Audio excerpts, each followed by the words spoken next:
Après... Oh, caméra de merde. Après vous avoir proposé une vidéo critique d'Iron Man qui vous a... Alors plu, je ne sais pas, parce que je ne sais pas, mais voilà, que j'ai faite, c'est déjà pas mal. Nous allons aujourd'hui parler d'un autre film Marvel sorti un peu plus récemment pour le coup, parce que même si j'essaie de voilà, faire des critiques de films qui sont sortis il y a longtemps, ou de films déjà sortis pour étoffer un petit peu les critiques que j'ai sur la chaîne, et vous le savez, il y a une critique quasiment maintenant par jour qui sortent. Aujourd'hui, il y aura la critique de Monarch épisode 2 et cette critique, eh bien, je vais quand même critiquer des films récents. Donc le film dont on va parler aujourd'hui est sorti en 2021 et s'appelle Magnifique Gif Eternals. Un film qui avait pas mal fait parler de lui, même si c'est un échec au box-office pour plusieurs raisons. Une peut-être petite, je vais pas dire fatigue de Marvel, mais certaine, un certain questionnement, si je puis dire, concernant le futur des personnages pas connus, clairement pas connus, un titre pas très rêveur, dans le sens où Eternals, bon, bah, ça peut être le titre de n'importe quel film. Il y a même d'autres films, je pense, qui portent ce titre-là. En plus, il n'y a même pas la présence du logo Marvel Studios lors des crédits, qui pourtant est très souvent là. Je pense notamment qu'il est là, par exemple, sur Doctor Strange. Donc c'est un film qui, niveau marketing déjà, se vendait un petit peu moins comme un film Marvel, mais plus un film donc avec une certaine patte graphique, on va en reparler juste après. Et de plus, surtout, le film est sorti pendant la période du Covid, on n'en ressortait pas encore, et du coup, voilà, il a fait un très mauvais box-office, enfin pas très mauvais, mais il a fait un box-office qui était clairement pas assez, il me semble.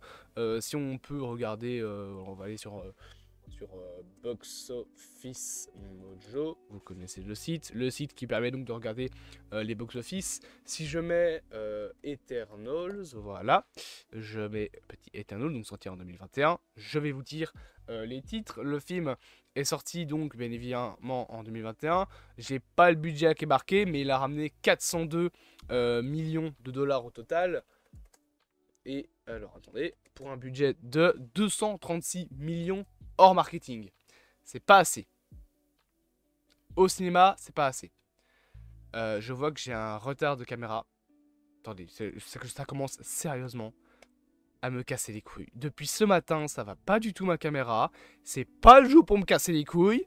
Donc tu vas me foutre la paix, PC de merde. Mais du coup, voilà, c'est un film qui est passé un petit peu inaperçu. Et pourtant, c'est très dommage parce que encore aujourd'hui, il est reconnu comme un des plus beaux films Marvel. Est-ce que on parle de beauté de scénario? Bien évidemment que non. Enfin, oui, en soi, il y a aussi le scénario qui est loué comme étant très très beau. Mais on parle surtout de beauté en termes visuels. Les Éternels est un des films les mieux réalisés de tout le MCU. C'est un film de Chloé Zhao, donc réalisatrice assez talentueuse, qui a fait un film qui sort un petit peu des sentiers battus du MCU. Alors on a quand même un certain côté Marvel, mais elle a essayé de faire quelque chose de nouveau avec le film, notamment comme vous le voyez ici, bon c'est un gif du coup ça fait bizarre, mais le personnage de Makari, qui je trouve est parmi les super-héros donc ayant la vitesse en tant que pouvoir, qui a la meilleure mise en scène. Vous voyez, hein, on voit ses mouvements, on voit comment ses bras et ses jambes bougent, et le décor autour d'elle suit avec un espèce de flou de zoom. Je trouve ça magnifique, bien meilleur notamment que pour The Flash ou pour Flash, la série. Je parle même pas en termes d'effets spéciaux, les effets spéciaux sont très beaux bien évidemment ici, mais je parle en termes de gestuelle, de comment c'est montré. Il n'y a pas besoin de mettre des éclairs partout pour montrer qu'elle va vite. T'as pas besoin de mettre une aura bleue comme Kaori pour montrer qu'elle va vite. Là, juste le fait de montrer qu'elle est fluide, etc. Tu comprends bien qu'elle va vite. C'est ce que j'aimais beaucoup, notamment avec le Superman de Man of Steel. On a un peu cet effet aussi. Tu as le décor qui, derrière, a du mal à suivre. Et le Superman de Zack Snyder, hein, dans Man of Steel, qui est bien clair, bien beau, tu le vois vraiment avec en plus la brutalité de sa gestuelle dans le film, tu vois comment il perd les coups, etc. Bon, Makari est quand même beaucoup plus douce dans ses mouvements que le Superman qui vole comme un Kryptonien, donc il vole avec une très grosse force. Mais voilà, ça fait partie de ces éléments du film Eternals que je trouve juste magnifique. Et bien évidemment, le reste du film est pour moi tout simplement l'un des plus beaux films Marvel. C'est vraiment une mise en scène très posée, avec des combats très beaux. Les effets spéciaux sont très bien, je trouve, que ce soit ceux des déviants ou ceux justement des pouvoirs. On n'en parle pas assez, mais tous les plans, je dis bien tous les plans avec Arishem, donc le dieu, enfin le céleste. Arishem, je pense, c'est quoi? C'est le jugeur, un truc ainsi, Arishem le juge, je sais plus. C'est aussi plutôt intéressant. Donc voilà, concernant la mise en scène, concernant la réalisation, je vais me permettre juste. Voilà. Et j'ai branché ma caméra. Donc concernant tout ce qui est mise en scène, réalisation, on est vraiment sur un film que je trouve très beau. Maintenant, est-ce que je peux en dire autant pour le scénario? Je veux pas dire qu'il est nul à chier, mais je trouve que il est un petit peu banal. Alors c'est une prouesse, enfin, je vais pas dire une prouesse, mais c'est très louable et très bien que les scénaristes ont réussi à garder autant de personnages, à pouvoir gérer autant d'éternels en même temps, même si on en a certains qui meurent. Concrètement, voilà, on développe un minimum chacun d'entre eux. Ikaris qui à un moment devient un méchant et a quand même une certaine, un certain fond si je puis dire. Cersei qui est vraiment très cool je trouve, même Dane Whitman donc joué par Kit Harington était vraiment intéressant. Spike qui est voilà, qui finit par vouloir ne plus être un éternel et d'ailleurs qui a un plan très très stylé au moment où elle devient enfin un humain et va vivre sa petite vie d'humain. Phastos aussi avec sa relation etc. Gilgamesh, Makari, donc tous les personnages ont vraiment un minimum de développement. Et dans tout ça, tu as des petits points qui me gênent un peu, comme le méchant Crow, que je trouve concrètement un peu nul à chier. À part le fait de tuer 2-3 éternels, je trouve que voilà, il n'était pas très intéressant. Il me semble que c'est lui qui qui altère Ikaris, ou alors, ou non, je pense que c'est Arishem, je sais plus, c'est un des deux. Mais concrètement, voilà, c'est un méchant en CGI tout pas beau. Pas que les CGI sont mauvaises, hein, c'est juste que c'est le design que je trouve un petit peu générique. Donc c'est, je trouve, pas très intéressant. Les déviants, donc les fameuses créatures du film, justement, je trouve, même si elles sont jolies, que les designs sont trop génériques, genre ça ressort pas. Ça ressemble à des créatures de films avec des créatures. Tu pourrais avoir les déviants, par exemple, sur la Skull Island de Kong, dans le Monsterverse, ça passerait crème. Donc voilà, s'il y a vraiment quand même quelques petits points du film qui m'ont déplu, malgré tout, c'est quand même un film que je trouve très cool, qui est quand même un peu long, je trouve. Je pense qu'il fait genre 2 heures, 2 heures et quelques, je crois, Les Éternels. Il faut que je regarde sa durée. Attendez, je vais regarder 2 secondes. Je marque durée, avec un espace, c'est mieux. Sans S, c'est mieux, voilà. Et ça me donne des durées de vie. Le film, Éternel, connard. 2h37. Putain, ouais, il est si long que ça. 2h37 pour un film, c'est long. Surtout qu'en plus, bah, comme je l'ai dit, il y a plein d'éternels à introduire. Maintenant, contrairement par exemple à Rebel Moon, qui a le problème de n'être qu'un film d'introduction, je trouve que Eternals, justement, bah, déjà en tuant certains. Oh, excusez-moi. Excusez-moi. Je disais, en libérant certains, genre, en tuant certains éternels, bah, tu libères de l'espace et du temps d'écran pour les autres. Mais malgré tout, je trouve que l'introduction de chacun des éternels n'est pas ratée. Comme par exemple Rebel Moon, où je trouve que l'introduction des personnages est assez foireuse, car trop banale, genre y a rien pour s'attacher vraiment à eux. T'as une petite scène de combat et puis hop, basta. Là, je pense que c'est quoi? C'est Konos, l'Iranien, si je puis dire ça. Dans ma tête, je me dis, attends, c'est peut-être raciste, mais non, après c'est une origine comme une autre, on s'en fout.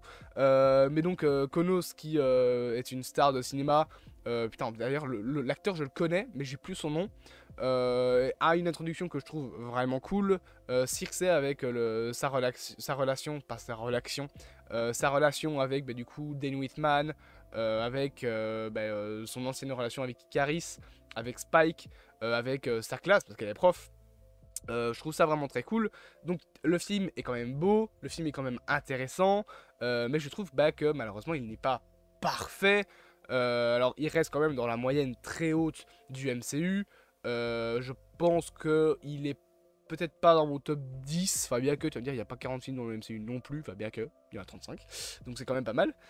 Mais je saurais pas où est-ce que je devrais le classer, peut-être qu'un jour on fera un classement de mes films du MCU ever, parce qu'on a fait classement phase 4, mais on n'a pas fait classement tout court du MCU. D'ailleurs dans mon classement des films de la phase 4, j'avais complètement oublié de foutre, comment ça s'appelait, Black Panther Wakanda Forever, et je sais que j'avais oublié aussi une série dans mon classement des séries de 2023. Je pense que j'avais mis Secret Invasion, j'avais mis Loki, je pense que j'avais pas mis What If. Je pense que j'avais pas mis What If saison 2. Donc voilà, faudrait peut-être que je refasse des classements un jour. Mais malgré tout, c'est un film qui est beau, avec une très belle musique, on n'en parle pas, mais écoutez un petit peu les bandes sonores originales. Elles sont vraiment beaux, elles ont un côté calme, un petit peu voyageur, ce côté un petit peu sage qu'ont les éternels. On a une petite post-crédit qui fait plaisir avec l'arrivée de Star Fox, interprété par Harry Styles. Donc voilà, c'est vraiment un film qui est plaisant à voir, qui est bien mis en scène, avec de bons petits personnages plutôt intéressants. On verra ce qu'il en est de la suite. Pour ceux qui se disent, mais est-ce que Icaris va revenir, je pense que oui. Pour la simple raison que dans les comics, les éternels peuvent être refondus, tout simplement. Un éternel qui meurt peut être refondu par un céleste, donc je me dis que peut-être qu'on va revoir ça un jour, et bien évidemment, bon, on n'en parle pas, hein, mais il sera peut-être aussi temps un jour qu'on parle de ça.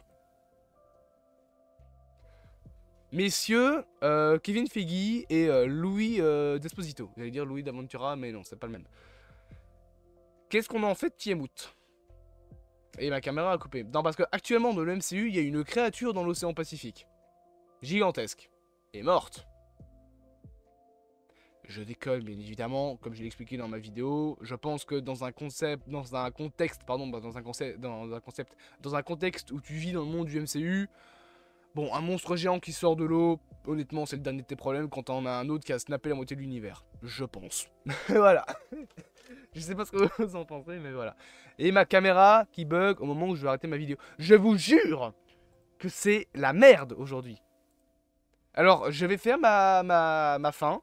Ça bug, voilà. Mais j'ai pas le choix de faire ça. Sinon, je peux la faire en voix off, hein, mais voilà, ça... Là, voilà, ça bug. J'en ai ras-le-bol de cette putain de caméra. Je vais péter un plomb avec OBS qui me casse les couilles. Alors... Tu fais chier encore longtemps? Non, là, il a décidé carrément qu'il faisait grève. Enculé. Reviens, j'ai besoin de toi. Bon, ça bug encore. Vous savez quoi? De toute façon, j'ai pas le choix. Du coup... Oh putain, je vous jure que c'est fatigant. Regardez ça. Moi, je le vois. C'est fatigant, les gars, vraiment. Vous pouvez pas savoir à quel point. Et j'ai pas le budget pour acheter une caméra. T'as des gens... Voilà, mais nique ta mère. T'as des gens qui vont me dire, ouais, bah t'as qu'à avoir un travail, vas-y. Mes cours, c'est 8h, 18h. Je suis dans les équivalents, entre guillemets, de l'UNIF. Je travaille quand? Le samedi soir? Eh ben non, j'ai pas le temps. Donc, j'ai pas le temps d'avoir un boulot pour acheter une caméra.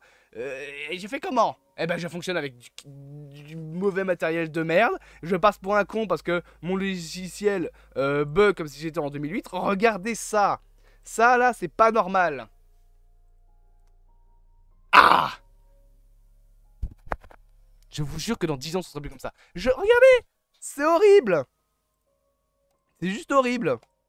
Je vais désactiver, je vais réactiver, ça va rien changer. Donc on va faire ça comme ça, tant pis. Hein, ce sera nul à chier, ce sera dégueulasse, mais désolé, malheureusement, je peux pas faire autrement. N'hésitez pas à vous abonner, à partager, à liker et à commenter. Ça me fume de voir ça, vraiment. C'est chiant. Et mais, désolé pour cette fin de vidéo nulle à chier, j'en ai vraiment marre de ce matériel de merde. On se dit à bientôt pour de prochaines aventures. Désolé pour cette qualité de merde que je vous offre lors des vidéos. Regardez cette merde, vraiment. J'en peux plus. J'en ai juste marre. A bientôt pour de prochaines aventures dans ce vaste multivers de merde. Et au diable cette qualité de merde, j'en peux plus. Salut tout le monde.